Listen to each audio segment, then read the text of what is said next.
When I first started, I was the first one, I didn't know it, but I was making hybrid corn. And how I started was, at the time, it was kind of hard to get corn.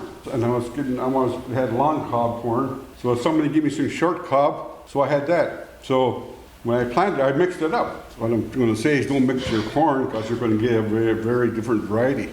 So that's how to make hybrids.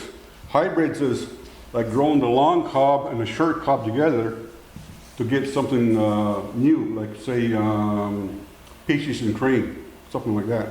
So that's a hybrid corn, and GMO is different again. That's where you're changing the genes in it. So anyway, I kept growing that, and my cobs eventually were not as long as these, but they're about maybe a foot long, and they started growing kind of around the end. So I kept that going. So that was a good seed producer. I was kind of had like a new cob type, new corn. So I grew that. So in 1992, what happened was we had a very wet year. Here you had a dry year, but where I am in Six Nations, it's wet, a lot of rain.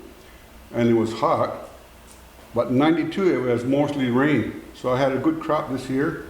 But what happened now when I harvested, and I harvested about maybe a month ago, I got one, I use a corn picker, I start picking. So I picked almost one hopper and my machine broke. So I went home and I cleaned that all up and it started raining again. No, I can't get the rest of the crop off because the ground's too wet.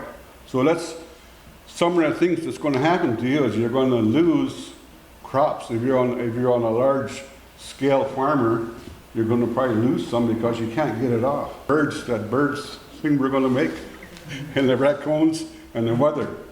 So that's the biggest thing, one of the three biggest challenges you're going to get.